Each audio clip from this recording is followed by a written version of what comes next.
Hello, everyone. Welcome to Wisdom Seeker Live. Glad to have as many of you as can join us. I look forward to an interesting time of talking about what's on your mind. Hopefully, you're able to share your thoughts and in the comments. Be sure as you join that you let us know where you're joining from. It's always interesting to know where in the world people are coming from. And a couple of housekeeping duties. Just a reminder that if I appear a bit distracted looking around, I've got 3 screens going on that I'm monitoring to make this thing work.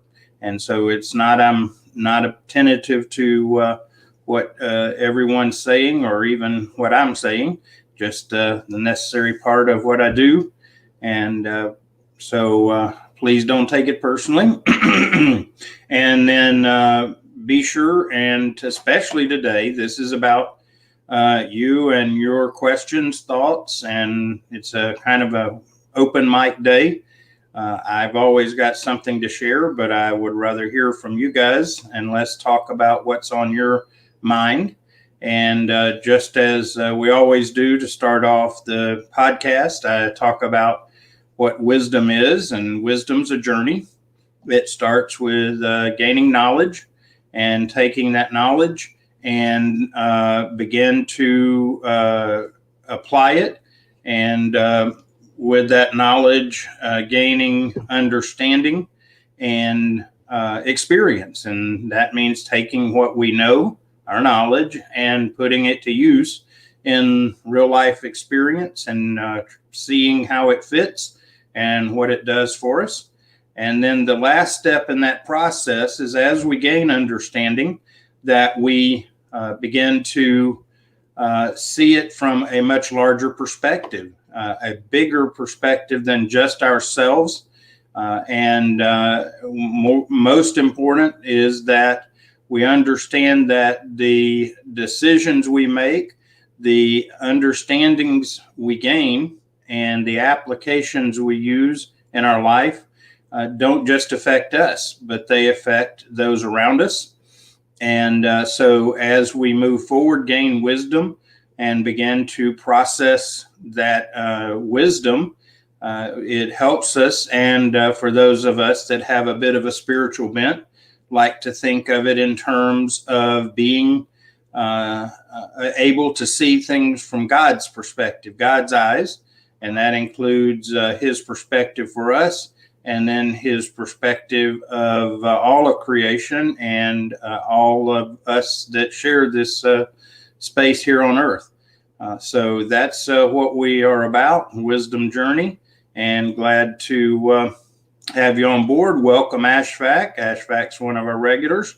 And then Sharon, glad to have you from the U.S. And then Dr. Jesmond from Japan. Dr. Jesmond was kind enough to join. We did an evening version of the podcast last night, or about 12 hours ago, and had a nice group and some good conversation. So welcome back, Dr. Jesmond.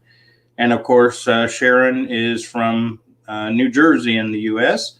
And for those of you in the U.S. and Canada that celebrate Labor Day, happy Labor Day. Hope that you're able to have some time to relax, recharge, and be sure to spend time with those that you love, family, friends, and take advantage of that. Good morning, Karen from Florida. Glad to have you again, one of our regulars, and enjoy hearing from everyone. And so today, I'd like to know what's on your mind. As I shared in the other episode, it's I'm always talking or have something to say, but I'd much rather us talk about what's on your mind. So share in the comments, whatever that is. In the meantime, I will talk about some current topics until you jump in and tell me what you would like to discuss. One of them is obviously something that's at the forefront of what's going on with everyone right now, and it's the pandemic. And I continue to watch it, and I do so not from a standpoint of watching news and those things, but rather I am very proactive in finding out what's going on and not basing it on other people's opinions, but as much as possible, facts and figures. And I watch and I continue to see people that are in real fear over this. And it's very unfortunate because if you really dig in and look around at the data, yes, it's unfortunate that people are becoming ill with the COVID. But I want to remind you, for perspective, see, part of wisdom is gaining a bigger perspective. And for perspective, I remind people that COVID is not new, that every flu variant that we've had in the past is a COVID variant. And it is been around for a long time. So the concept that somehow this is new is not true. It's been COVID has been around a while. This particular strain is different, but we have dealt with various flu strains in the past, including flu vaccines and the like. So I hope that people will keep it in perspective that this is not some terrible new something that we've never seen before, dealt with before. It's a variation of what we've been dealing with for years. And so I hope that with that realization, maybe it will allow people to avoid staying in fear. Because as we've talked about a couple of different episodes, welcome, Zaid, glad to have you. And we've talked in the past about fear is we're not intended to live in the state of fear, what I call pervasive fear. We're not designed to live that way. And what concerns me is because of our reaction and the way it's being handled, that this virus is unfortunate, but I'm more concerned that people's reaction to this virus is going to do more to harm more people than the virus. Because if you do the checking and run the math yourself, it's not hard. You take number of cases and divide it into the population, and you get a percentage of how many people are infected. And you do the same thing with the number of deaths related to the population in general. And last time I did the math, we are still at roughly 2% of the population that's even involved directly with infection from this virus. Even with the new strains and everything, when you check, it's still a very small percentage of the population. Yet, because of the way this is being handled, the large part of the population is being affected negatively with fear, with loss of job, and just so many factors. And I have to agree that with Dr. Jesmond that we can't predict anything at this time. That in itself is even more reason to be careful what you're exposing yourself to in terms of information, because there are people making dire predictions about all kind of big trouble. And just please, if you do nothing else, take the time to find out for yourself. Turn off the news media, the talking heads, and find out for yourself. Grow and learn so that you make informed decisions. And Dr. Jesmond also comments on that there are different mutations and strains. There is a lot of information going around as to what's affecting this and how it's coming across, how it's driving. But I remind you, please look it up. Don't trust my word. Look up and see what percentage of the population is truly affected directly in terms of being ill. Look it up, find it. I'll tell you, one of the places I go for data is a site called Worldometer, and it's World-O-Meter. And you can find population data, you can find the COVID data, and just do the math. It's real simple. You divide the number of cases into the total population. You can do it of the world. You can do it for your state, whatever. Just do the math for yourself and see what percentage of people are becoming ill from this, and then do the same math for the number of deaths as related. And because remember, when people start talking about mortality, what they are measuring is not the number of deaths against the general population. They are measuring the number of deaths versus the number of people that are infected. Very different number. Welcome, Rosemary. Glad to see you back. I didn't scare you off yesterday. I'm glad to see you back with us. So let me get some quotes out here. Ashfaq asked the question, how long will this mutation effect continue? I'll let Dr. Jesmond provide an answer. I will say that, again, mutations of COVID virus in the form of annual flu has been going on for a long time, and we've dealt with this before. And so part of the mutation and how long it continues depends on our behavior in part. And the vaccines are a factor. People's choices and behaviors are a factor. So there's a number of pieces that will come into it. And Dr. Jesmond says healthcare professionals not in time to handle. Yeah, I think that, again, we've got a problem that we're focused on, maybe focused in the wrong direction. And one of the things that we've done in the past is we have taken the time to learn how to guard and how to help rather than focusing on trying to stop. Because we can do everything possible. We're not going to stop this virus any more than we ever stopped the flu. You know, we still have the flu. And so we've got to just refocus and figure out how do we best live with this strain of COVID like we have in the past. Let's see what...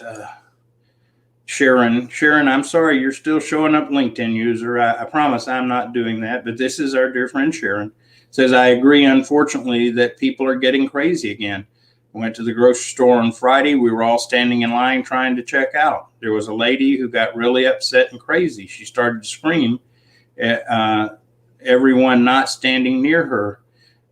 She went on and was pushing people away from her. She made everyone nervous, and it's a shame. Yeah, that is unfortunately evidence of how pervasive this fear has become and how it is affecting people. And as last time we talked about this, my friend Anton, who is just so much more informed and understanding of all of this, and talked about how that what's happening is we're living in what is called our animal brain or our lizard brain all the time because of this fear. And the problem with living in there is that we don't make good choices. We don't behave in rational fashion. We overreact. And then even when we're not in public, we think the worst, and we have these, our lizard brain turns into a dragon in our own mind, and it just keeps us all in a bad state. And so, yeah, and Dr. Jesmond, I can't recall what your specialty is or your background, but I know you're very informed as a medical person. And to try to predict this with any accuracy is really not a wise move because, like you said, we don't know. And so just, I don't want to, harp on this, but if this is where we need to go, great, I'm open to it.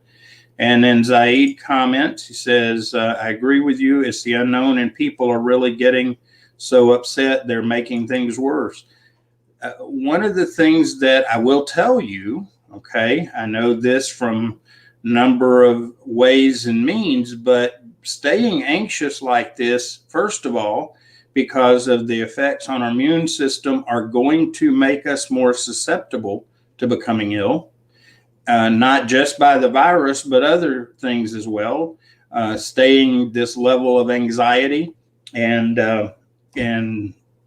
being in fear actually is going to ultimately show up in time with additional heart issues, because during this time I can't go in, or I'm not good and qualified enough to go into a lot of detail, but at this point, when we're keeping this raised level of fear and anxiety, our body is pumping out cholesterol into our system, along with other effects. And Dr. Jesmond, you may be able to expound on that a bit. But at the end of the day, the long-term effects of living with this pervasive fear and anxiety, I'll be very surprised if we don't see a lot of long-term negative effects as a result.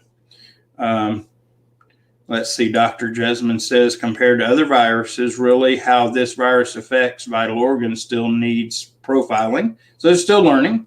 And I appreciate that the medical community that is genuinely open to learning about this and trying to understand it are doing the best they can. And no doubt about it. But I remind people, we can do all of this perfectly. And at the end of the day, we all face death. Okay, there is none of us that's going to get off of this earth without going by way of death. Possible exceptions for those of us spiritually minded, but just for the moment, we're all have a likelihood that we're going to die. So I think the best thing that we can do overall is to be prepared for that and work through that, so that the fear of death is not driving us.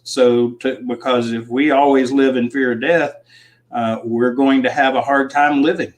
And so just work through some of that. I know for me, I took specific steps back.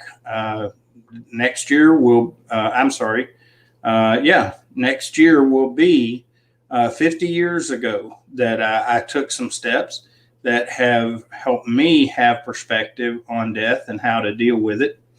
And so I encourage you to do the same. Let's see what Rosemary has offered.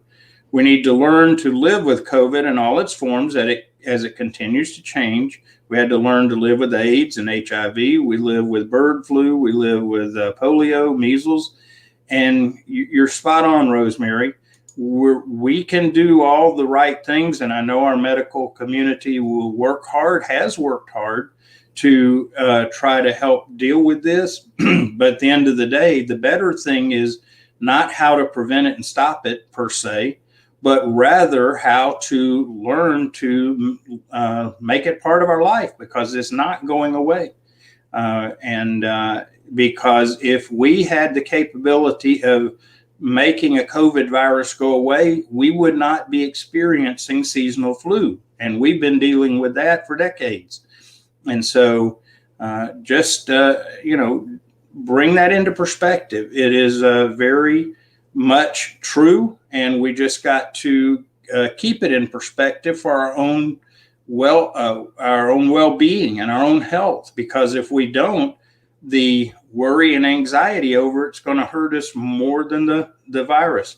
And by the way, I'm not medically trained to the point of someone like Dr. Jesmond or some of the other folks, but I am medically trained from emergency medical response.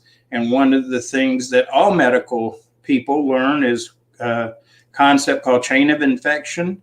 And it has been the way that the medical community addresses viruses and bacteria for decades again.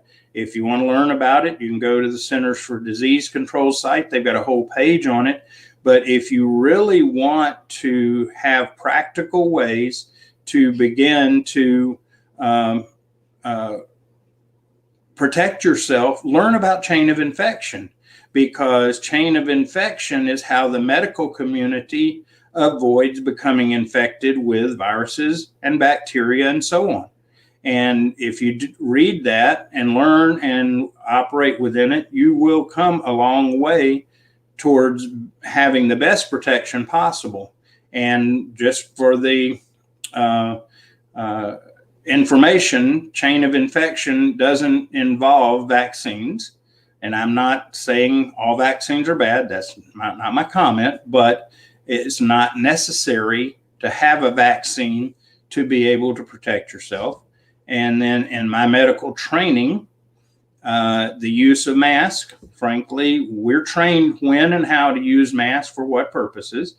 And what I am witnessing around me today, and I think it's true pretty pervasively, is that people are misusing masks, and they are, through the mask, giving themselves a false sense of security, which potentially opens up them to not using chain of infection properly and more likely to become ill as a result. So get informed. I don't want anyone to make decisions solely on my opinions, my perspective. I hope that you will do the wise thing and learn for yourself, and don't take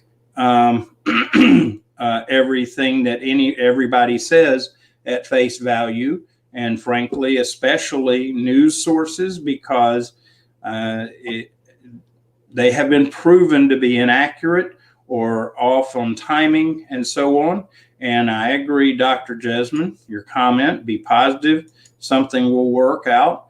And yes, you've hit on a key point. Rather than being fearful, being positive has so many benefits to us if we just take advantage of it. But one of the ways that we are going to have to do this is that,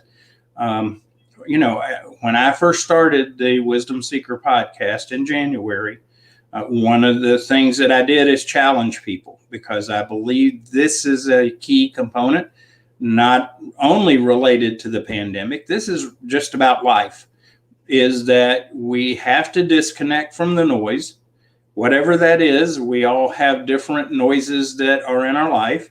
I do say that a great majority of us, one noise that we have to really disconnect from is the constant onslaught of information that is questionable. And by the way, it is negative and so on, is from the media. And we could get into that topic sometime, tell you what my experience has been, hear your experience. But anyway, disconnecting, because we need to disconnect from that noise. And the reason we need to disconnect from that noise is that it doesn't allow us to be mindful of our life, and therefore how to respond, not from our lizard brain, but from our human brain. Because as we disconnect and start observing, okay, the second step in this process is taking the time. We talk about self-awareness, which is so true, because part of the problem that I see with people is that they are walking around unintentional, without direction, and really struggle with times and days because they get so caught up in their lizard brain. Welcome, Dr. Smolarek. Glad to have you with us, and hope that you'll join in with the conversation.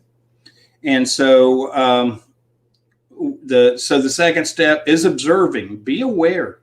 I found myself the other day driving down the road, an area that's near my house, and driving along and not even aware of my surroundings enough to realize whether they have changed or not since the last time I noticed. Not the last time I went by, but the last time I noticed. Welcome, Vicus. Glad to have you. Hope you'll join in as well. And so observing what's going on around us and thinking about considering what that is. And by the way, as we observe both outwardly and inwardly, we become aware of what's going on. And during that time, I encourage you to try another exercise, and that is to ask some questions of yourself. Is of what you observe, can you control it? Can you influence it? And if you can control or influence it, then figure out a plan how to address it and start moving forward with steps to address it. But there's a third category, and that is if you can't control it and you can't influence it, you shouldn't be thinking about it, pondering it all the time. It should be something that you let go of. And one of the things I like to communicate it is to let go and let God. And that's where faith can be such a value, is that we can be able to not have to wrestle with this and keep it in front of us, especially things we can't control and influence. So that's the second step. The third step is then to whatever we're observing, that we begin to look for that wise perspective. We back up and look at it from the bigger picture view. And again, for those of us that are of a spiritual bent nature, that we begin to figure out, how does God see this, and how should we see it through his eyes, so that we begin to think beyond ourselves, outside of ourselves, so that we make choices in a better context. And so we just need to disconnect, observe inwardly and outwardly, and then seek out wisdom based on those observations. And from that wisdom, begin to make choices, not from that lizard brain, not from that place of fear and defensiveness and so on. So really work on that. And I think right now we need to do that on a daily basis. Maybe in other times we could have not need to focus on it on a daily basis. But at the end of the day, I think right now it's an exercise worth taking every day. And I almost missed a comment by Rosemary. I always appreciate what Rosemary has to share. Says, every year in spring I suffer from hay fever, just as millions of others do. There's mountains of medications, but none of the medications stop the pollen. It causes the hay fever solution. Learn to live with hay fever for 4 to 6 weeks out of the year. That's what we do. It, for those of you that don't know, I am in the military, and part of our training, I have to do risk assessments. We have to do it anytime we do anything. And as we do, the best thing we can do is, obviously, if you can eliminate the risk, that's better. But most of the time you can't eliminate the risk, you mitigate it. And then you make decisions based on the risk level as to how to proceed. Okay, Dr. Jesmond makes a comment, says, at this crisis stage, we cannot recommend anything as evidence is still lacking. Yes, right now, as far as this virus go, if people state anything as fact, they at best are ill-informed, because no one has complete information on this. And I have to say that even among the medical community, there is not a consensus, because currently at least half, if not more, of the medical community is looking at this differently than the other half. So there is no real consensus on this virus. The end of the day, the one thing that's been around, I go back to, is chain of infection. Practice using chain of infection to stay safe. And by the way, this is the same chain of infection we use with any kind of virus or bacteria. And it talks about washing your hands properly. And if you're going to be around people up close, so that, as a medical provider, from emergency medical provider, I do wear a mask at times. But that mask is not to protect me, it's to protect the other person from me. That's the way that's designed. And also, having worked in that whole world of dealing with masks and seeing the different information on them, they aren't designed to protect us, generally speaking. And let's see, Dr. Jesmond says that one by one, appearance of new strain has stopped us in developing an innovative, curative, and preventative. And I get that. And what we need to do is go back to not trying, for ourselves, not trying to constantly prevent the possibility of getting the virus. And the key is to learn, if we can, to avoid it, and then be healthy. Generally, in general terms, healthy individuals, there are a few exceptions, but general terms, healthy individuals that catch this COVID, it react in the same fashion that they have or would to the flu COVID of years past. And so be sure to just stay healthy to begin with. And that goes a long way, which, by the way, I remind you, being healthy is not living in fear, because when we are in fear, our body reacts in such a way that our immune system is compromised. We are much more susceptible by walking around that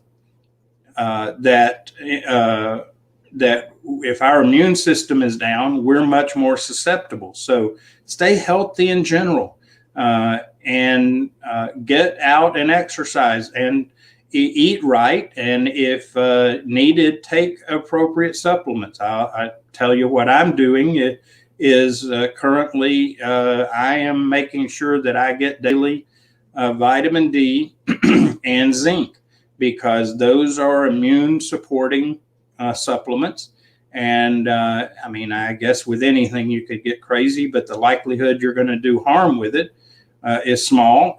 But don't go getting crazy and take excessive amounts, because it's a waste of money, and some supplements have the potential to be harmful in extreme amounts. So key thing, folks, is just like we need to, even barring the pandemic, we need to live healthy. And that includes not living in fear. And a related concept, and again, my friend Anton, that is a good friend, a business partner, he can tell you how that fear and stress go hand in hand, and how their effects on the body go hand in hand. And so rather than focusing on trying to avoid this virus, which, by the way, remember that about 2% of the population or less is even been infected or currently infected by this virus. So you have a 90% chance, a greater than 90% probability that you're not going to get the virus to start with. And by the way, fear, and this is a quote that I've shared and I like to share, that this fear is based on turning our lizard brain into dragons. And many times the dragon never existed. It was our lizard brain. And so learning to live outside of that lizard brain, but rather for living our human brain, that brain that has gained wisdom.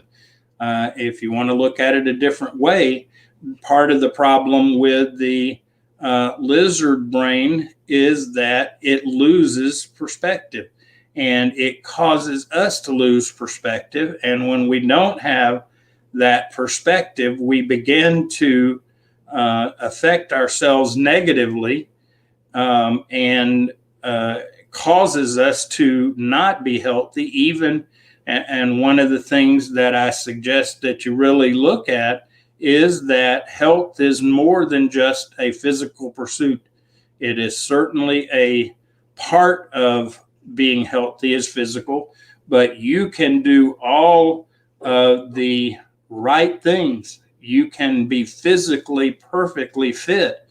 And if you're not healthy also in your mind and your emotions and your spirit, your body's going to suffer for it. And it's something that I've observed as I've seen friends over the years that are physically great examples of how to be, and watch them die of heart attacks and strokes and different things that happen, and come to find out that they forgot about our mind and our emotions and our spirit.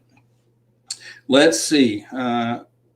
Rosemary's going to help us with some history. I always like to consider history because that's where we can also gain a lot of wisdom. And back in the Crimean War, Florence Nightingale discovered that if hospital and windows and doors were open, the natural airflow helped to slow cross-infection and reinfections that soldiers died from in the hospital. Now we lived in sealed shut buildings with air conditioning, no real fresh air, no longer use salt to cure meats, etc.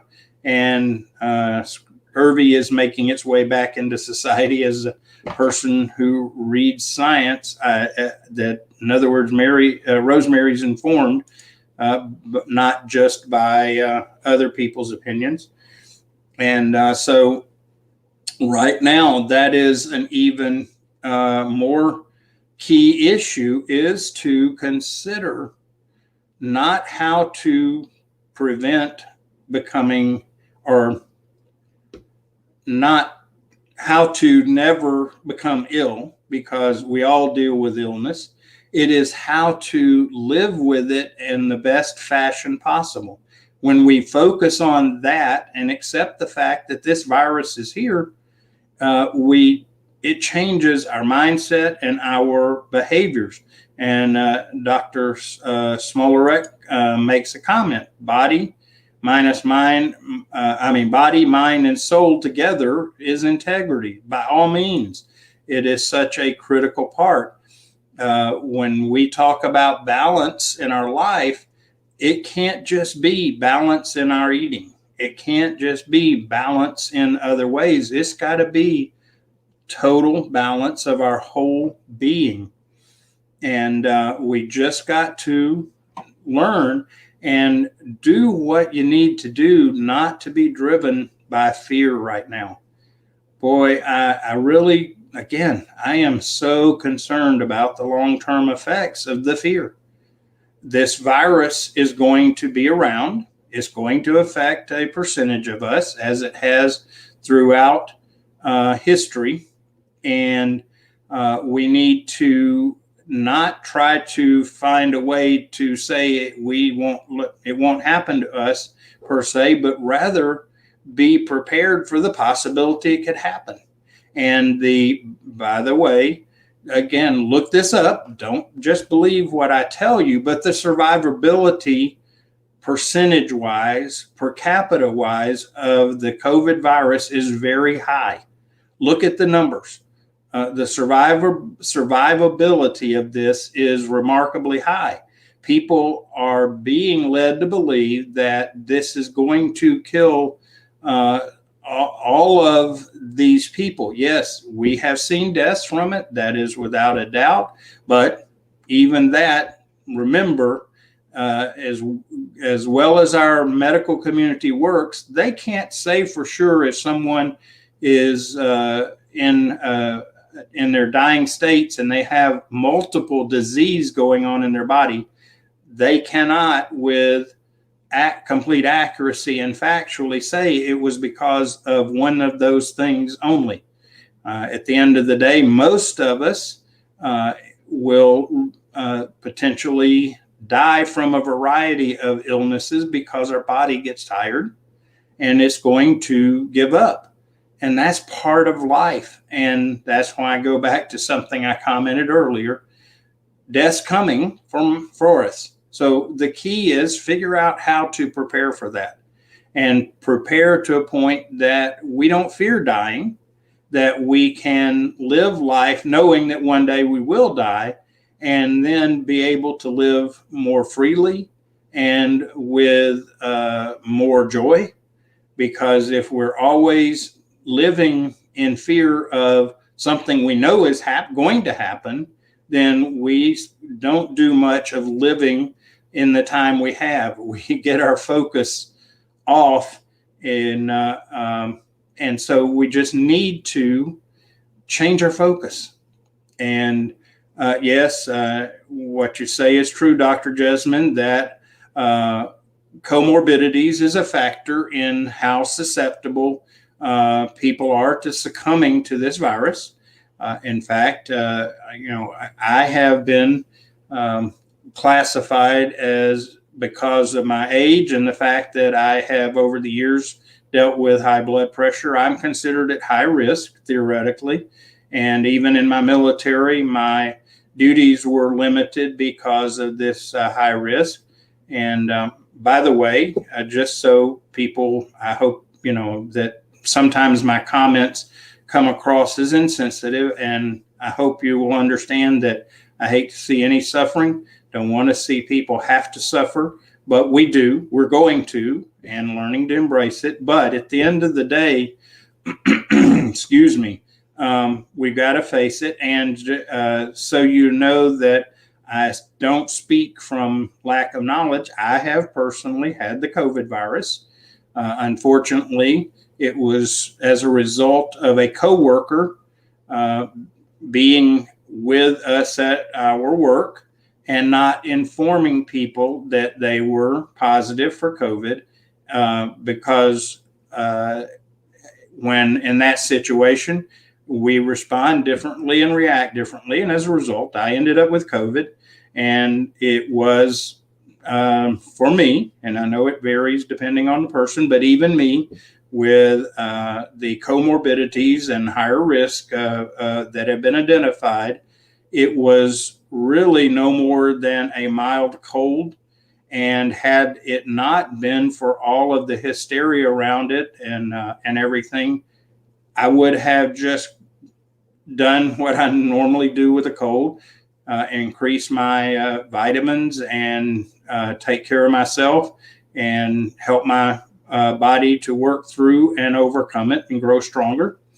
And so anyway, I've been there. I've experienced it. The one thing that was peculiar for me that I had not experienced before, but part of it is I never had the flu before, is the loss of taste and loss of smell. I found out that because of the relationship between smell and taste, that my taste was diminished, but not because of anything more than the smell sensation. So anyway, my point is, I am concerned with anyone that suffers illness, and my heart goes out. And one of the things I do, and by the way, something that you can do as well, and I encourage you to consider it, is prayer. Prayer is one of the most powerful tools we have.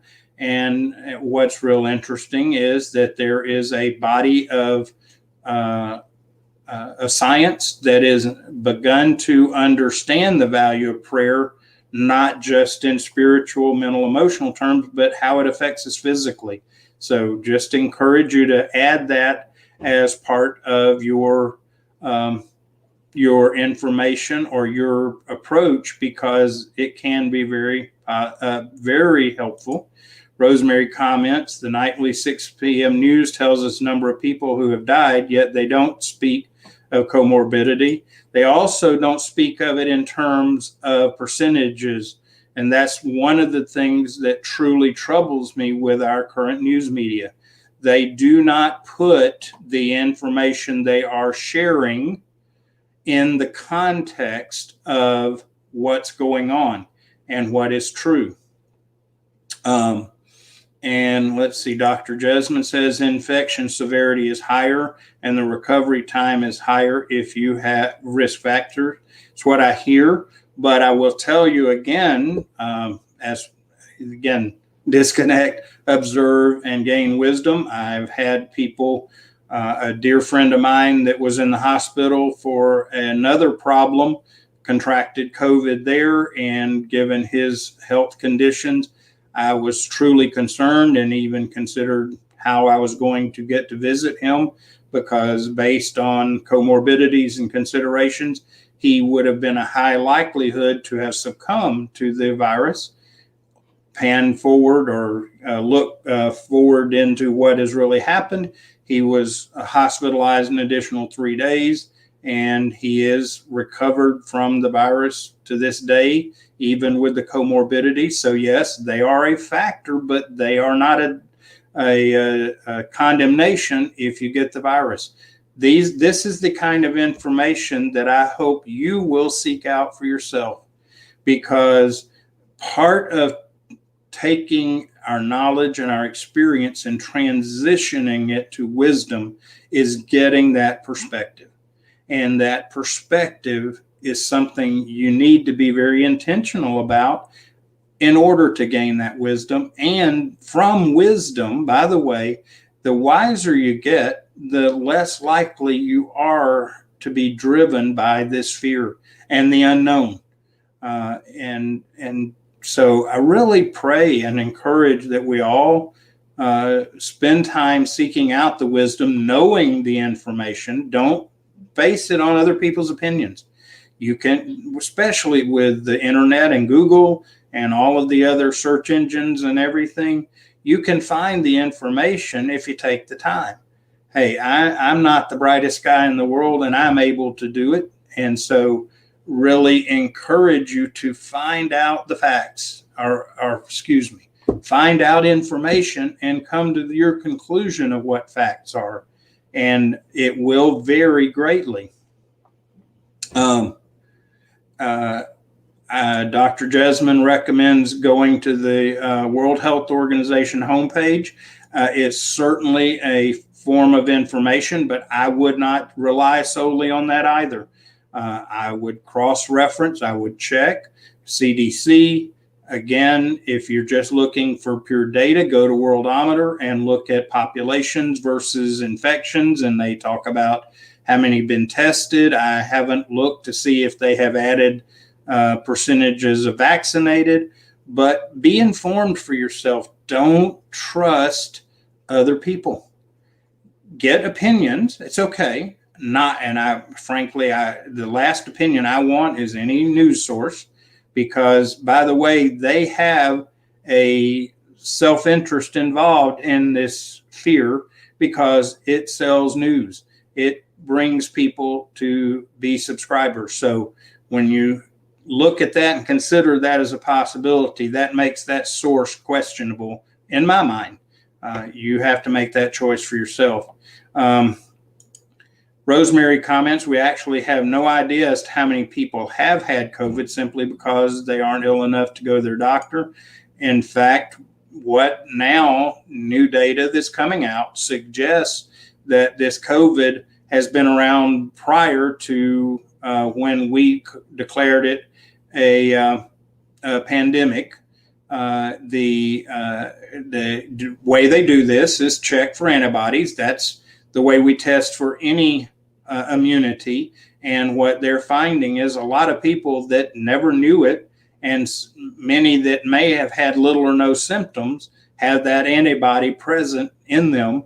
And so, again, there's a lot of information going around, and none of it is supporting much of what is being promoted in our news media. And I hope I'm not offending anyone, but that is just the way it is, because they state things as fact that are not indeed fact. They take a fact and they embellish, they give opinion, and they give their opinion as if it's fact. It is not. The big thing you do, getting back to the basic, we're going to all die at some point. Make preparations for that, and whatever that does for you or how you approach it, but make preparations so that you don't live in fear of it, that you embrace the reality so that you can actually live. Because if you're always fearful of dying, you'll never live. And so just really, really look at that, then approach it from the standpoint of, this virus is here, it's going to be here. How can I best stay healthy in regards to it? One is to try to prevent exposure, but to do that totally means isolating all the time. And I will tell you, that is unhealthy. It is not the way we were designed. We were designed to interact with other people. To the amount of studies that talk about how healthy it is to be able to share touch, human touch, such key information that's been there for a long time. And so just solution hiding out and avoiding people is unhealthy in other ways. But consider chain of infection. It's been a part of the medical world for a long time, many years. Learn about it and practice the different ways it talks about how to break the chain of infection and protect yourself. And it's very logical if you read it and you understand it. And then I appreciate that is Dr. Jesman makes a very insightful comment that you never conclude anything in science. And I guess I'm old school, and I agree with you that we can study, we do all this, but to claim fact, scientific fact, is an error that we are involved in so much today. Because when I was coming along, and I'm fascinated with science, by the way, enjoy learning about how things work and so on. But one of the things we were always taught is scientific fact can only be stated as scientific fact if it is reproducible in the lab on a consistent basis over time.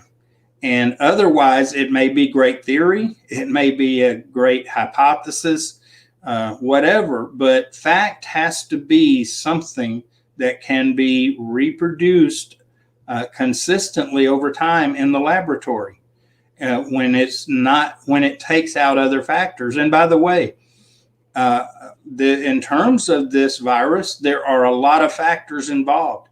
And to think that we can truly overcome all of those factors is, I'll put it bluntly, is foolish, because we can't control it. The best thing, go back to, let's get basic here. Be healthy. Be healthy body, be healthy mind, spirit, and stay healthy. That is the best prevention that we can do for any illness, is to be healthy and be healthy in all regards.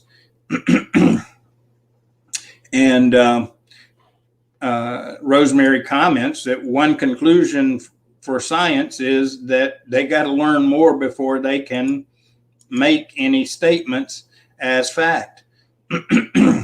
And again, Rosemary echoed my earlier comment. Isolation from each other is against our very design. It will, and it has been demonstrated, there's evidence to support that isolating from other people all the time will make you ill. it will cause you to become sick, whether it be physically initially or whether it be mentally and emotionally. At the end of the day, by the way, whether it starts mentally, emotionally or not, will end up physical in the end if it is unaddressed. That has been demonstrated and given a lot of evidence. And I believe Dr. Jesmond can correct me if I'm wrong, because I know she is the professional in this term, but I think it's been pretty well evidenced that if we are mentally and emotionally unwell, that it will set our body up to become sick also. And Zaid makes a profound comment. Fear, pervasive fear, it can, and then unfortunately in our current environment, is paralyzing people. People are afraid to go down or go outside their house. And I observe behavior that I find interesting. And to give an indication of how pervasive this fear is, I watch people in my own community driving in their cars by themselves and wearing a mask. Folks, it's not there. It's not this virus is not hovering all around us in the air, and that we can get it just by being out of our house. In fact, there is, if you really want to get down to it, unless you shut off every outside input into your home, there is even the possibility your home, staying in your home all the time, could be as risky or more risky than getting out in terms of this virus. Just a piece of information to consider.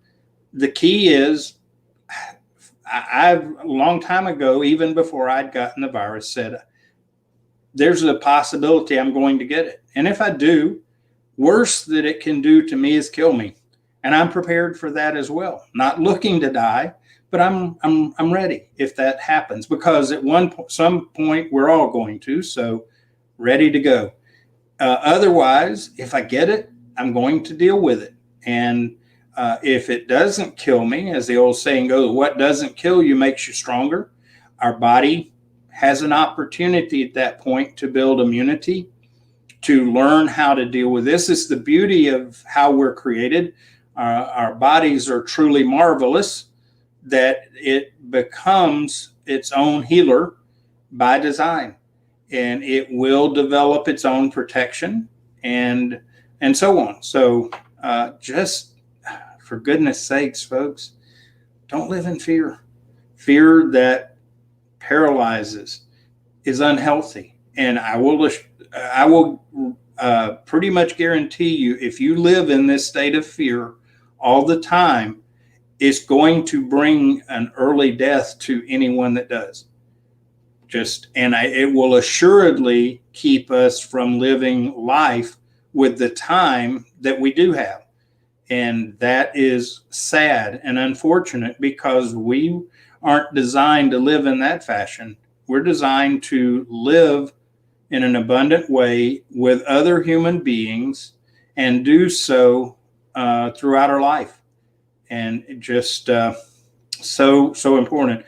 Rosemary makes a comment. Babies fail to thrive and will die if they're not interacted with. If people are constantly forced into isolation, they will, and they do, lose hope and will lose the will to thrive and even live.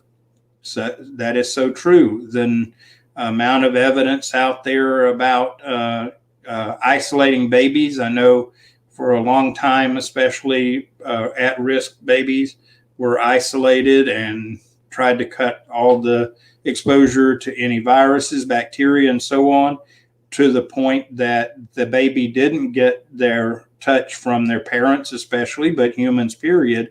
And that factored into them not surviving. And that's because that's part of our design. And I know some may think I am being very risky, but today I have no problem reaching out, shaking hands, and giving people a hug, because at the end of the day, we've got to have that touch to live and live well. Wow. I guess the topic of concern for us is still dealing with this pandemic and the fear. I really appreciate all of you and your sharing your thoughts and insights. My hope is that by doing what we're doing with this discussion from different differing perspectives and inputs, that we come to terms with this. We gain wisdom about this. Let's not just try to survive off of the knowledge that's being spouted to us, thrown at us.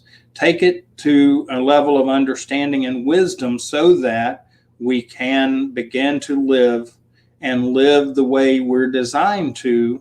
And ultimately that's with love, and it's with abundance. So I thank all of you for being here, sharing your time with me. Rosemary, I know it's getting late. Thank you for being here in 2 times within about 12 hours. You're a brave soul, ma'am, to hang out with me that long. But thank you. It's encouraging. And I appreciate all of you. By the way, if you're a regular for Wisdom Seeker Live, we have started a group. And if you want to be in that group, I'll be happy to send the link to you to join so we can carry these conversations on between times. And then part of what I've put in the group, for those of you interested, is I'm looking at finding a time for all of us that are regulars on the podcast to be able to get on a Zoom call together so that we can actually talk to each other and take our networking and our sharing relationship to a better level. And so be watching for that. Those of you that are a part of that group, we'll get the word out, and we'll plan on a time to really just get to know each other, see each other's faces, smiles, and hear each other's voices. I'm really looking forward to that going forward. We just got to figure out a good time and day for that. Thank you, Dr. Jesmond, for helping. That I believe you're a research scientist, right? I hope that I'm getting that correct, in healthcare and cardiology and vascular medicine. Wow, quite impressive credentialing. So again, God bless. Hope if this is a holiday for you today, that you enjoy your family, some relaxing time. And if it's not your holiday, I hope your Monday starts off well for your week, and you have just an amazing week, and that you learn to seek and gain wisdom in your life, because that's where we find our real gold in life. So thank you. Take care. See you next week. By the way, back 8:00 a.m. Eastern next Monday. Hope you'll be here to join with us, and invite others, encourage others to join in, because the greater perspectives, the more wisdom we gain from each other. God bless everyone. Take care.